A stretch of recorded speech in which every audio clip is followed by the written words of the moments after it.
Yesu ahimbaze cyane. Praise the Lord. Bwana Yesu asifiwe. Praise the Lord. Hallelujah. Hallelujah. Ndizera ko abana bato bagiye mu nyigisho zabo. That Sunday school teaching is going ahead and children are dusigaranye n'abantu bakuze. And we are going to remain with adults. Abantu bashobora kumva amajambo y'Imana bakayabika. Those who can hear the word of God and return it. Atagwa mu ruriko rukumbure rurakubuza kwakira. Perhaps without noise around you.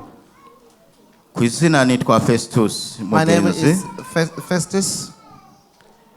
Ndabahaye ikaze mu izina rya Yesu. And I welcome you in the name of Jesus. Ndahaye ikaze abari ku buhinga ngurukana bumenyi. I welcome those who are on a service, instrument service there. Kugira ngo twese twumve ico Imana yoba yanshoboje gutegura muri iki gitondo. So that all of you and all of us can share and partake among the things that God has sent to me with this morning. Subuhinga bwanje. It's not my will or my ability. Sindi umunyabwenge. I'm not very knowledgeable. Sinari nkwiye kuba ahantu. And I'm not worthy to stand here. Sinshoboye ariko nshobozwa byose n'uwumpa inkomezi. I'm not able, but I'm able for He who empowers me. Twumvise ubutumwa buhagije. We have heard enough teaching or preaching. Bwigisha neza. Which it teaches properly. Ni nko gusozera. This is just like a conclusion. Ni nko kugira ibyegeranyo by'ibyo twumvise ngaha byose. It's like a summary of everything that went before us here. Yesu ashimwe cyane. Praise the Lord. Rero nanje sinje kubarambira ngo twirirwe ngaha. I'm not here to take time so that you may dwell here. Kuko ni waba utumvise mwa bujya butumwa bwose buciye aha. If you haven't received for all these wonderful messages before you here, ntabwo ushobora kuba wogirwa ubuntu buce wumva ibyo byiwanje. you may not be lucky also to hear from me. Mu ndirimbo biradusaba kumviriza amajambo ariko aravugwamo cyane. It's good for you to listen to the songs and listen to the message. Biradusaba no kuraba igihe tugezemo n'ikihe gihe turimo. And also compare the messages with the time that we live in. Yesu ashimwe cyane. Praise the Lord. Fise amajambo nasunikiwe kuvuga ko n'amajambo ni jambo rimwe gusa ryitwa urugendo. I have word or a message which came to me or was forced into me about journey. Narabuze uko aho nohera canke norangiriza kuko n'ubutumwa burebure cyane. I did not know where to start or where to conclude because it's a large and long message. Haza kubuvuga ko ngo twinjire muri Bibiliya cyane gose. I will not speak much, so we go deeper into the word. Ubona akaba afise ikaramu naho yandika. If you were lucky and you have a pen or not taking arazarandika ibice cyane kurusha gusoma cyane.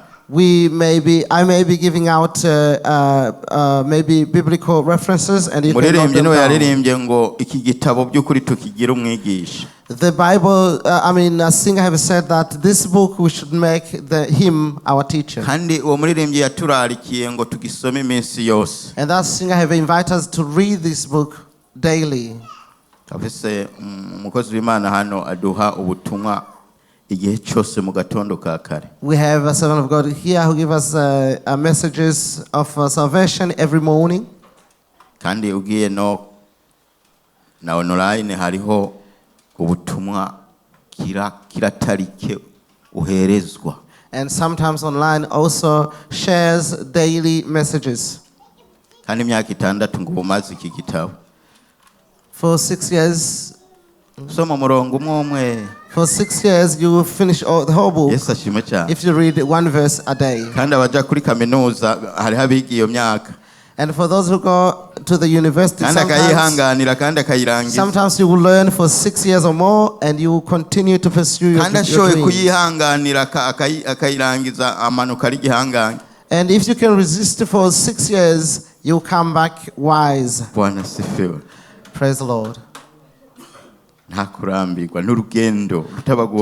Therefore, don't get tired because it's a journey. which is not umuntu yize simple. imyaka 6 ari kuri kaminuza If you learn for 6 years in aba yaremeye university, kwiboha akaja mu gasho. you have accepted to be captured and go in a prison.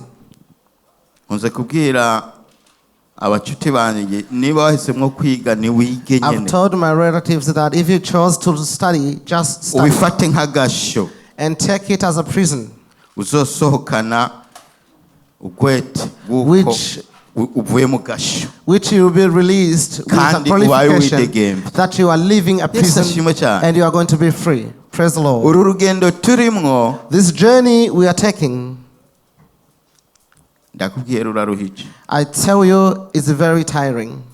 Nturufate nk'urugendo kumbure uhonyora umuriro Don't za modoka take it- bavuga ngo zizokogwa Don't take it as just a ufyonda journey gusa ugaca uryama ngo iraza kungeza aho namaze guseti. where you may press a motor and then you go. Ni urugendo rugoye. It's very difficult Rero and hard mw'iryo jambo journey. ryitwa urugendo And through the word of journey, turifashisha ingendo zibiri gusa. we will only look at 2 different journeys. Urugendo rw'ubwoko bw'Abisirayeli The journey of the Israelites bava muri Egiputa basubira iyo bari barakuwe. when they were taken from Egypt going back to Canaan. Turifashisha n'urugendo ruto cyane And we will see another journey, another simple and basic journey rw'umuryango wa Loti of a family of Ruth. bakugwa i Sodomu. When they were taken from Sodom, Bagenda hakurya gato ahitwa Sowari. going to another area called Saul. Hanyuma turagaruka And we'll come back tugaruke muri ubu buzima. into this earthly Tugaruke world ku byo Yesu yatubwiye. and remember and imitate the things that Jesus had told us, Urugendo ibyari byo. to see what this journey may Ibyo mean to us. byose biri ngaha muri cya gitabo. All these things are written right Icyo here in the cyatumye scriptures. umuririmbyi yavuze ati nyabona kigira umwigisha. That is why the singer said, make it your teacher. Hari abakunze kuvuga ngo shira Bibiliya zanyu hejuru. Sometimes people say, put your Bibles up. Bibiliya ubu ni nyinshi. And there are many different kinds of Bibles. Bibiliya ziri mu matelefone. Some Bibles are written there in your Bibiliya mobile ziri mu phones. byurungikirwa. And sometimes are in your messages. Bibiliya iri mu mutima wawe. Sometimes it's written right there in your heart. Ngo ubwami bw'Imana That buzovugwa ku isi yose. the kingdom of God will be proclaimed Ku around the bantu world bose to all nations. bubicyabona. And you will be witnesses. Bwana sifiwe. Praise the Lord. Turagiye kuvuga rero ku rugendo We are going to speak about the rw'ubwoko journey bwa Isirayeli. of the Israelites. Urugendo rutari rworoshe. A journey which wasn't simple. Urugendo Imana yateguye ngo ibagirire neza. A journey which God had prepared to save them. Bari mu marira adasanzwe. They were in tears. Bakuwe mu gihugu cyabo barandagara amahanga. They were taken from their homeland and went into Ariko nations. benshi cyane bari ngaho muri Egiputa. But majority of them were in Egypt. Ariko ntabwo barabaho bo muri Egiputa n'ubu harajya abatari mu mahanga But batasubiye. they were- Bari hirya no hino. There were no natives in Egypt, and some Ariko of them were Imana scattered yagiriye around the world. neza abo bari mu gacinyizo katoroshe But muri God Egiputa. have saved those who were in tormentation. Bari mu marira adasanzwe ingene bafatwa. They were in tears. The way Ingene they were bubatse taken. igihugu bakubitwa badafungurirwa. How they were building the country while they were stricken. Bibuka yuko basenga Imana kandi yagendana nabo And muri Israeli. remembered that they were serving God before and God was Batangura on urugendo their rwo hand. gutakambira Imana. Now they take a journey to cry to the Lord. Ugutakamba kwabo kwanduruka kumvikana mu ijuru. And their cries and tears were Biba heard in ngombwa ko heaven. nta kindi kintu cyongera gukogwa mpaka ubwoko bw'Imana butabawe. And it was necessary or important to God that He doesn't do anything before He saves His people. Mugambi w'Imana uba muremure buriya And sometimes the plan of God is long kuko bakorerwa amabi yose abaho. because they were going through all kinds of torture. Egiputa twarumvise ko hari umugambi wo kutarekura umwana ngo abeho umuhungu. In Egypt, there was a time, a period where Ariko Imana a yakoresheje son would be umubyeyi killed. umwe abyara umuhungu abaho. But God have used one lady and she gave a birth to a son, and that son Umugambi lived. w'Imana mbere uwo muhungu acarerebwa ibwami. And I tell you, because of the will of God, that child amategeko yo kubica was nurtured in the king's palace. Umugambi w'Imana. While there was a killing of little boys, Amaze guca ubwenge, when he grew up to become a man, arabona ko nahafashwe neza, although he was being nurtured properly, arabona ko nta kunkundira umwana wanka nyina. and he said, you can't love the child while you hate the mother. Ava mu kirimba arahunga. Then he decided to leave the palace and escape. Kumbe ni kubw'umugambi And w'Imana. that was because the plan of God. Iyo yahungiye niho yabwiriwe ati And where he escaped to, ngomba ndagukoresha. he was told that I'm going to use you. Amarira y'abiwanyu yashitse mu ijuru. And the tears of your people have been heard in heaven. Kura inkweto zawe. Now remove your sandals. Kwaho hantu uzi uhagaze na hera. Because where you are standing is a holy place. Tahura uwo muvugana. And understand who you are talking to. Kidukomereye cyane ni kutamenya ibyo turimwo. And what is troubling us sometimes is we don't Nitumenya ibyo understand turiko who we dukina are. navyo. And we don't know what we are playing with. Yego. Yes. Nitumenya umurimo turimwo n'umurimo wande. We don't know whose work we are doing. Ninde dukorera. And who we are serving. Akomeye gute. And how strong and powerful Ashobora is he. kumpana canke nibyo je nikorera je nyene. Can he judge me or touch me, or is it my own work? Mani amubwira kuri inkweto zawe. And God said, remove your sandals. Aho hantu uhagaze na hera. Because the ground you are standing on is a holy place. You don't have to go with your sandals. Today I'm saying sandals. It's not these typical sandals I'm wearing. In the spirit, you need to be clean. It's that you need to look that you are not heavy. Praise the Lord. God helped them. And he was feared. Just like he can come here in the flesh, he's right here present, but you can't see him. And Moses was afraid. Tell me properly, how am I going to speak? I don't know how to speak. I start. And that's where I grew up. I know it's not simple. And God said, I chose you. And you need to understand my chosen person, or what I chose to do, it must happen. My name is who I am. It's my name. Who I am. And he is wherever he is, and every place. And he has all the power beyond the limits. And he sees everywhere.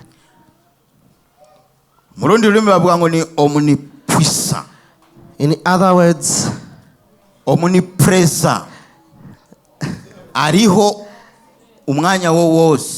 he is there every time.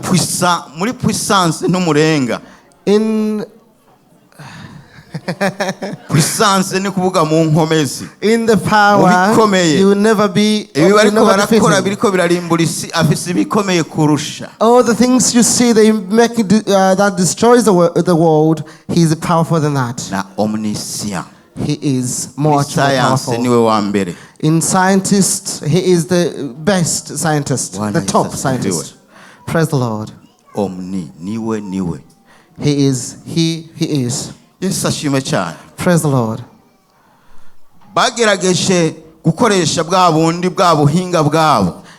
They tried to use their technology so that they may capture the Israelites. But he told them, I will show you.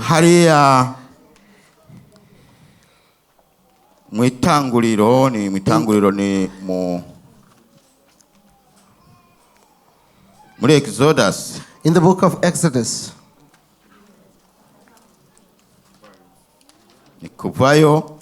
Exodus chapter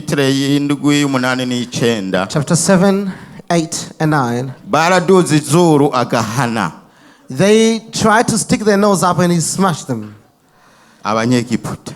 The Egyptians. Urugamba rwatanguye rwo gutwara abantu b'Isirayeli. And now the battle has started to take his Israelites, to rescue them from this torture. Imirimo bakorira hagaze. All the work they used to do is ceased. Ubucakara burarangiye. And I tell you, captivity has ended. Umugambi wanje watanguye. And now my plan is commencing. Numvise amarira yanyu. And I heard your cries.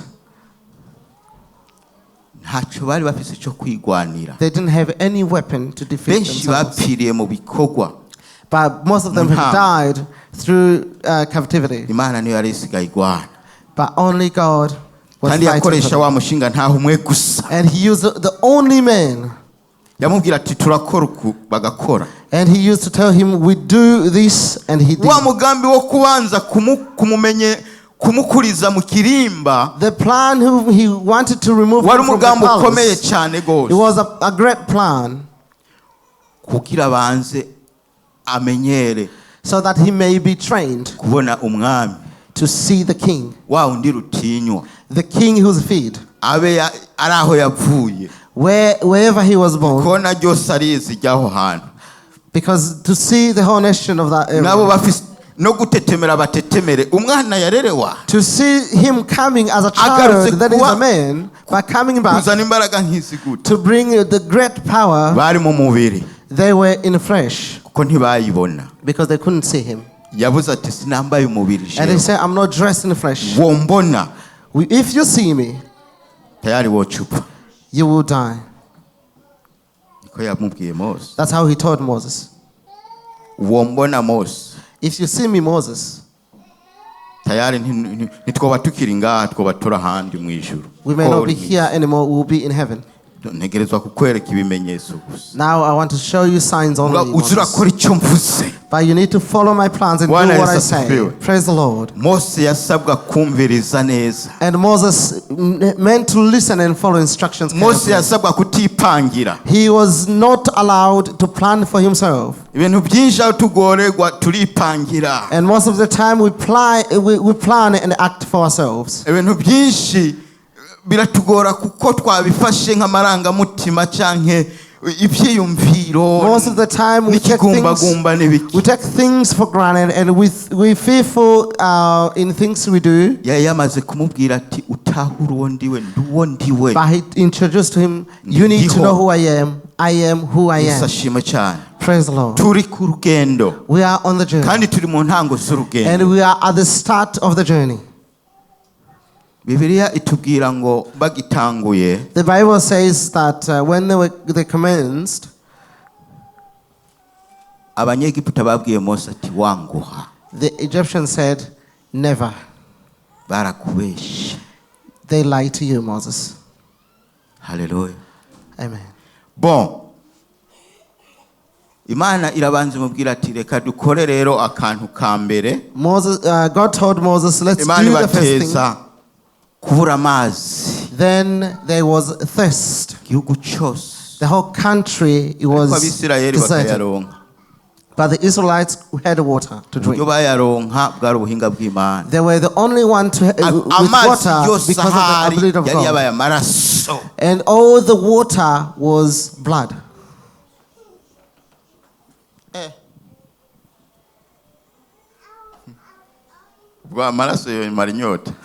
Do you think blood can quench your thirst?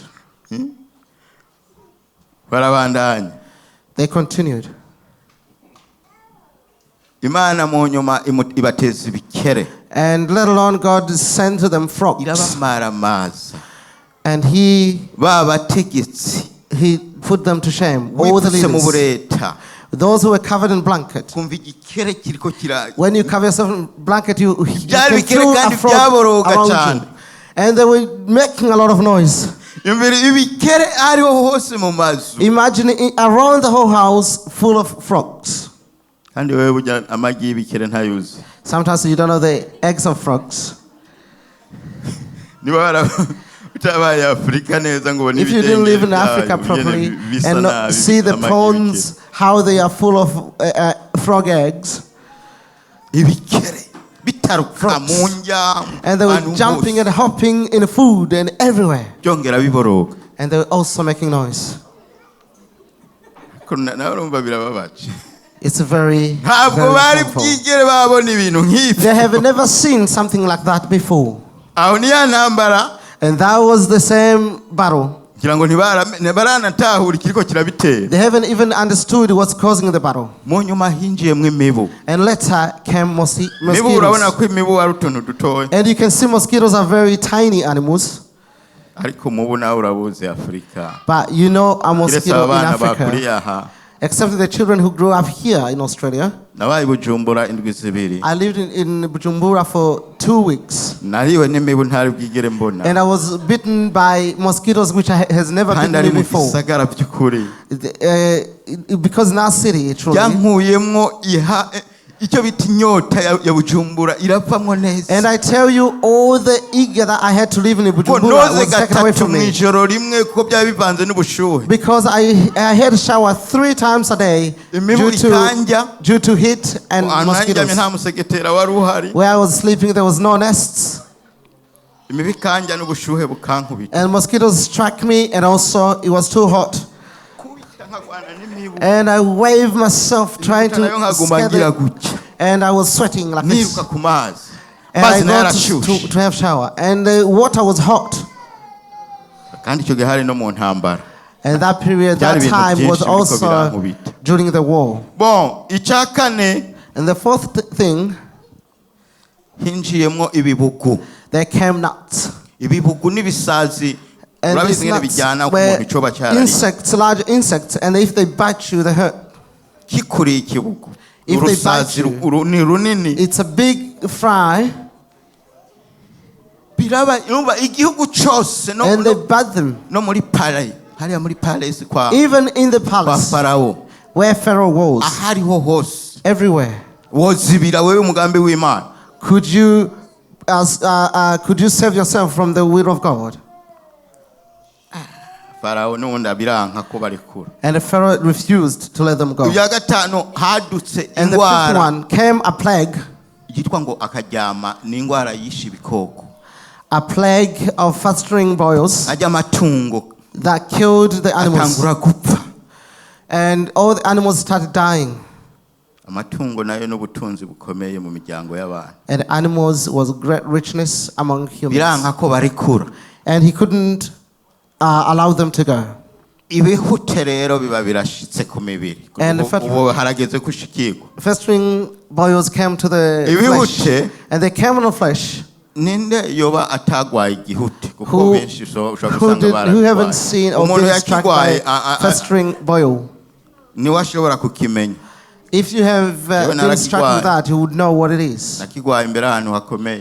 I got sick with it, and it struck me in a private part, secret place. And I tell you, for it to get healed, they brought a hot metal, or I believe as a knife. And these boils struck them, and they were all in the meat. And that's how the nation continued to suffer. The country is suffering because of the leadership. And because they didn't know. If you don't know the plan of God, many things will be destroyed. If there is resisting to the plan of God, and you continue to resist yourself in your flesh, it's very troubling. People who experience these Egyptians. Then they came, after the boils, they came locusts. They imagine they ate the whole land. What did they live with? And ninth, igihugu cinjiyemo bwira kabiri umwiza. The country was struck by darkness. Kuvuga ko ibibazo biriko biriyongera. Meaning that problems and troubles continue to increase. And lastly, aribwo bwatumye Farawo avuga ati, which made Pharaoh to fall. Imfura. The firstborn. Imfura yiwe. He's the firstborn. Yapfuye. He died. Babyutse basanga imfura yapfuye. And he woke up and he saw his firstborn was dead. Every firstborn in Egypt was dead. And the firstborn of a beast was dead. Was the Pharaoh also not suffering because of his people? That is how the leadership struggle. And then he let it go. He let them go and they started the journey. This was a journey that was difficult. It was a journey of love. The love God loved his people. And also you don't know what kind of love he has for you to be seated here. If you give it maybe I think if you think and you take all these hours and sit here, there can be somebody to testify that I was taken also. That is not the only thing. But the greatest thing is how we will conclude. Because don't just hear that the Israelites were taken. Many miracles had to be performed.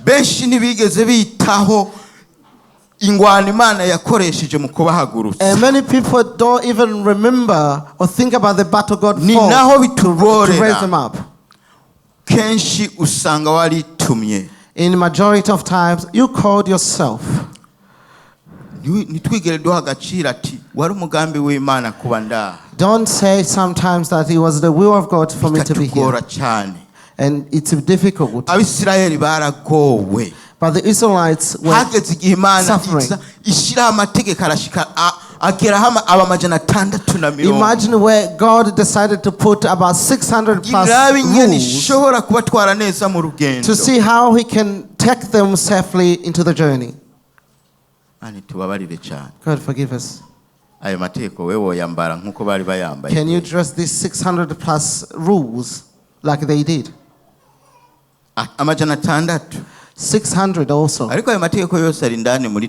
But all these rules are written in our hearts. Praise the Lord. Because God decided to put them in our soul. Praise the Lord. The journey continued. They reached the sea. That's where they saw the miracle. And they saw how God had created a path for them. Majority at that time, they saw it as simple. Just like today, most people see these things like simple. And sometimes we also miss the intention or the purpose, because we don't give the destination or the end destination value.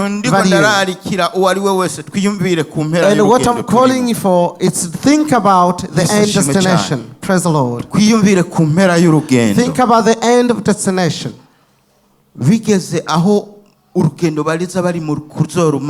While they were approaching the end of the journey, I tell you, many people also died there. Because God was so angry and furious. Praise the Lord.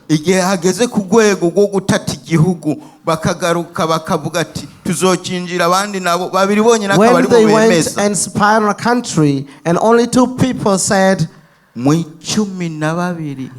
among 12 people, only 2 people were able to confirm. In reality, they were defeated. But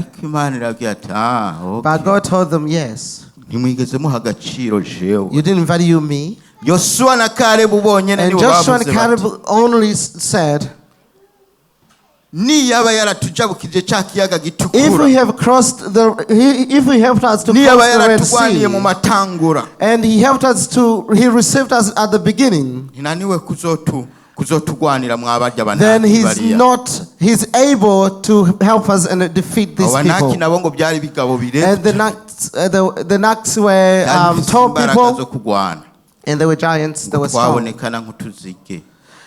And tuhaciye twamera nk'utuntu tw'utuzige nyine they say if we stand before them, we will look like locusts, guca intege mu rugendo, just to empower gushira yourself in the hasi journey.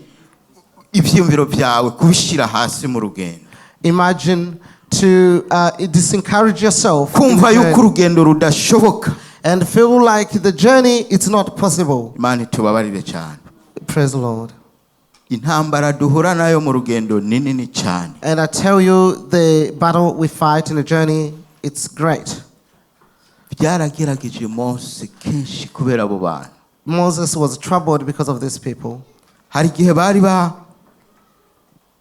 bageze aho bashagaje, There was a time that where they reached muntuze muri hajya ibukuru, no kuvuga mu nama nkuru yaho bashagaje. in a great gathering, Mukuru yari Mose, and the leader was Moses, Aaron yari mwene wabo, and Aaron was his his Miriam older yari brother, mushikiwe. and Miriam his Haduka sister, intambara idasanzwe, and there was a great battle.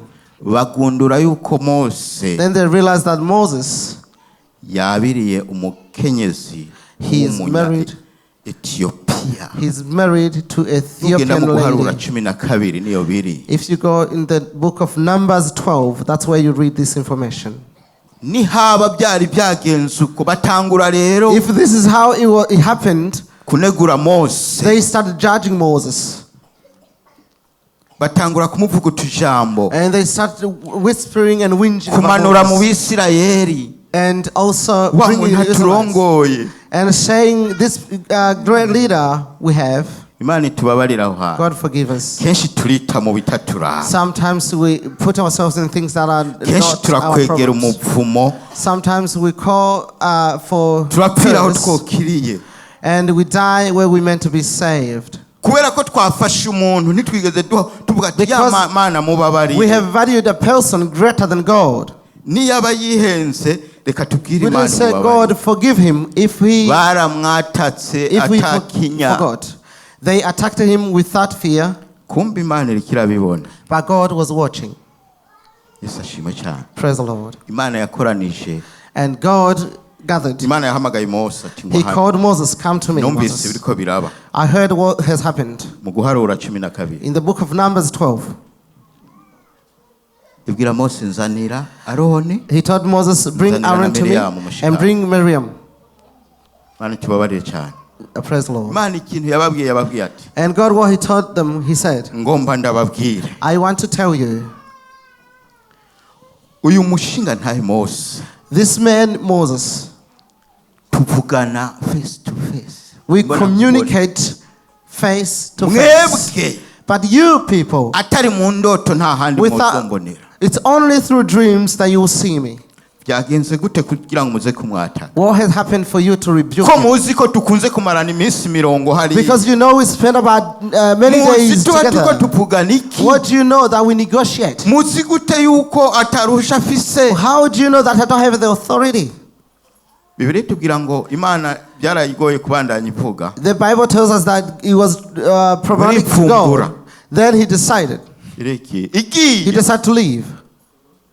Miriam ngo yaciye yame mibembe ngo amera nkuru yoya y'urupfu. Then Miriam was rapper. Arera nka shereki. And her skin became white like snow. Imana tuvuga ngo terura mutware hari inyuma yiyo bashagaje. And God said, take her and take her outside the city. Yamaze ngo yinga yose ariyo. She spent a whole week outside.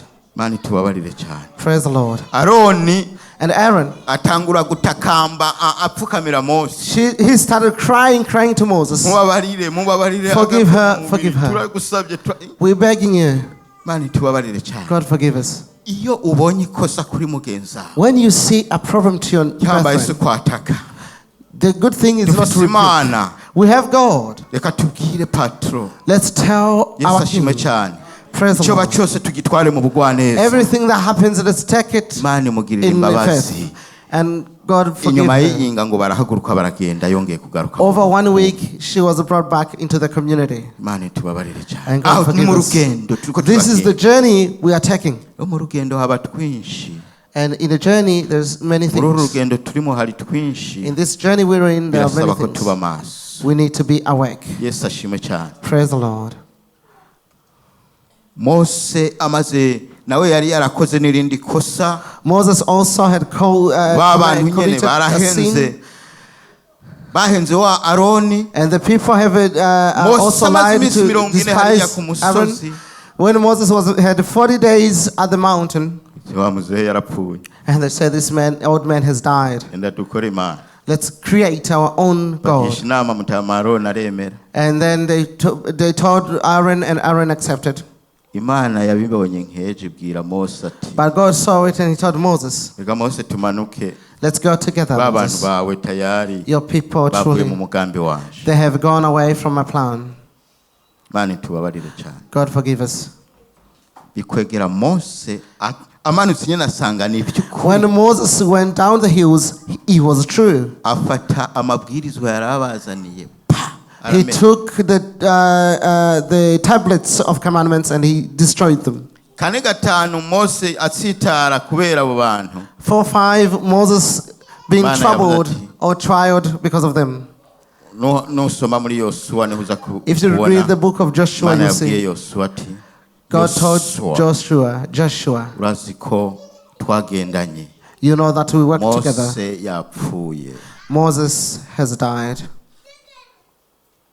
none rero niwe ugiye gusubira mu gishingo ciwe Therefore, you are going to become or to replace him. Mose nzobana nawe And I will be with you.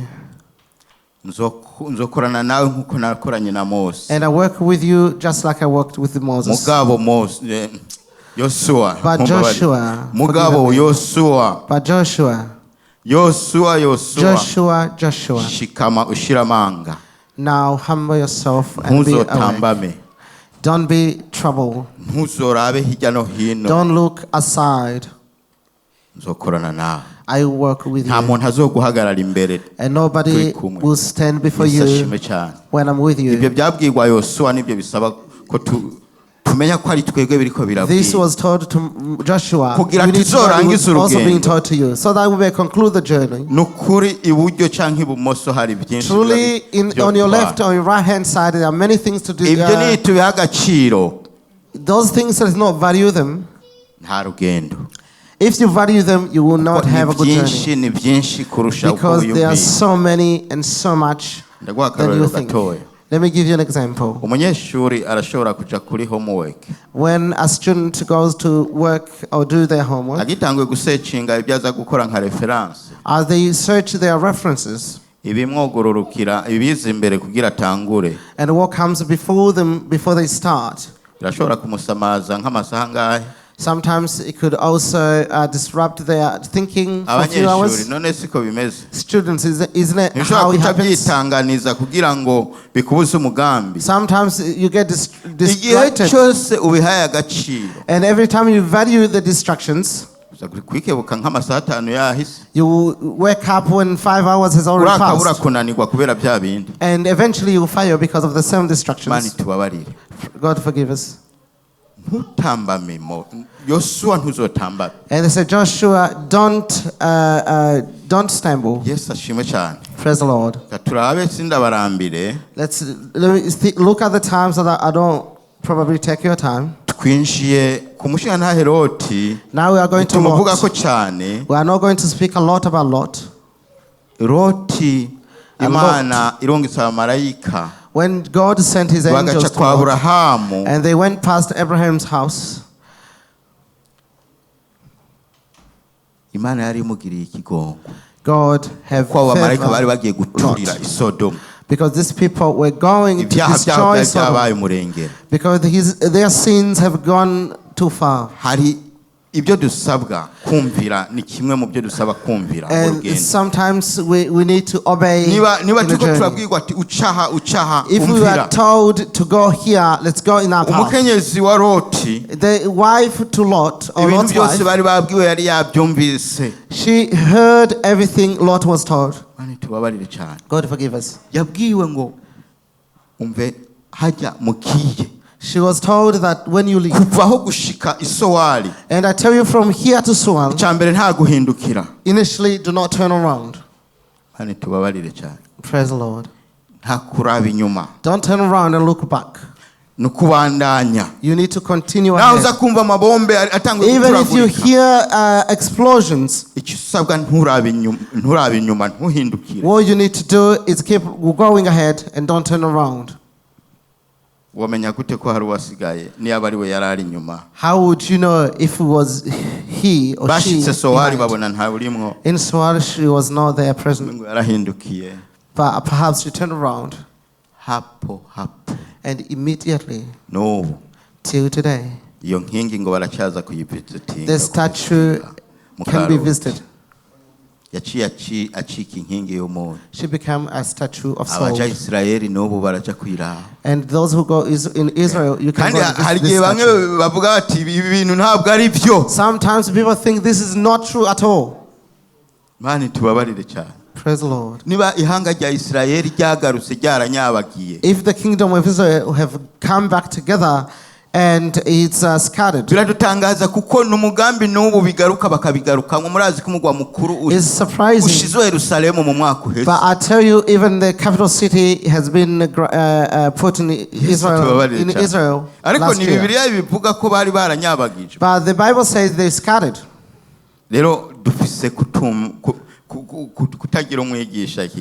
Sometimes we don't put the Bible as a teacher. We are about to conclude. Praise the Lord. Mwami Yesu Kristo kuboneka kwiwe ni ya favor Imana yatugiriye. And the Lord Jesus Christ, he had his favor on us. Harami ibintu byinshi Yesu Kristo yabwiye umutama ntiyari bwanasaza ariko yarashaje bamuta. Many things that Jesus told. Many things Jesus told John, his cousin, when he was put in the island of Patmos. Just like you and I can be put. I don't know what kind of Patmos island you're in. Each person have their own Patmos. Sometimes you may be in an area where it is difficult. But it could be also the will of God. It could also possibly be the plan of God. That is where John saw the revelation of his own journey. If you read the book of Matthew 24, Jesus mentions exactly things that will happen at the end of the life. And also the revelation of John speaks about the living creatures. In Revelation 4 verse 6, the living creatures which was sang here, and the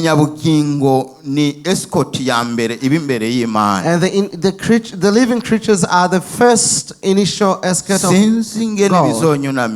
I don't know how you bow before him, or how you bow before him if I don't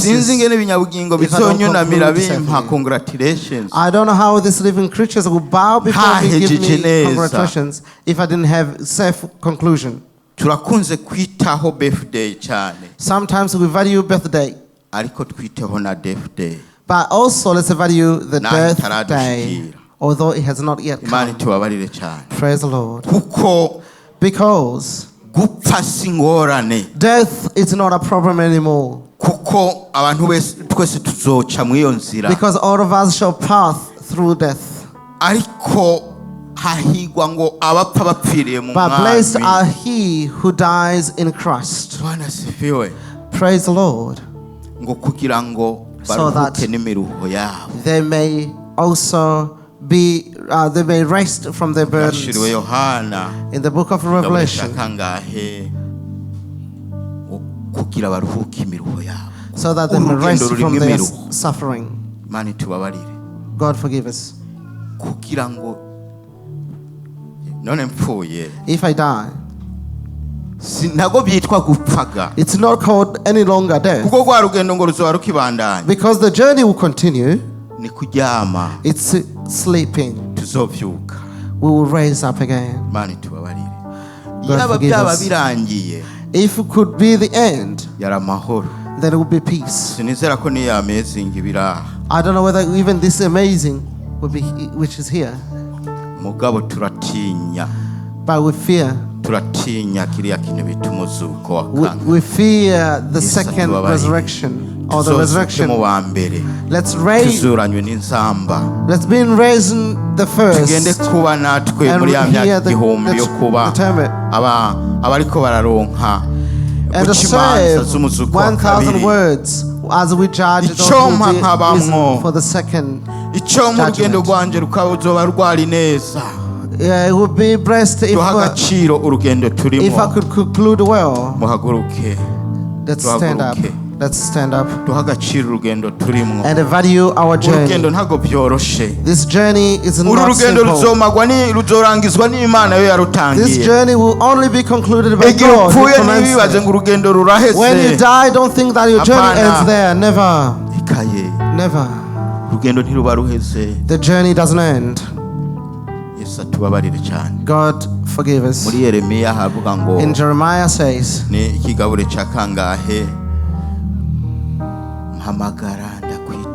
call me and I will answer you, and I'll show you the great things, the hidden things which you've never seen. In this journey, sometimes there are things hidden in your eyes, and calling is one, and to answer is a second. He will answer you because you are connected to him. God forgive us. Because when he answers you, he will show you great things, and the things that your eyes have never seen. I'll answer you. Between calling and being called, there is removing, to remove all the noise. God forgive us. Jesus, when he heard the blind man, he rescued and helped him. No, he will never hear and refuse to respond. God forgive us. I'm going to pray. And what I want to call you for is this. Why I'm praying, God, make me strong and stand firm in this journey, and give me a good conclusion in this journey. Help me in this journey. Help me so that I may not have bad conclusion. Give me understanding beyond my understanding. God forgive us. Turagushima Yesu ugira neza. Turagushimiye ko uhoraho waduhaye kuramba. Murerembye ararimbye ngo ntundeke Mana ntundekure. Utariho sinobaho. None natwe tutari muri wewe tuzobaho gute? Mbere yacu dushoboze kutahura ibyapa bidushoboza kuyoborwa neza. Udushoboze ibyikinze ibyapa kumbure bitaduha kurangiza gushika. Mwami ushoboze irihanga ryazindutse imbere yawe. Udushoboze utubabarire, ugirire neza uwo wese yiteguye kudoza ukuboko ngo Mana ndasabye uzondongore. Icyubahiro kibi cyawe wakoze ku mugambi wawe mu izina rya Yesu Kristo, amen. God bless you.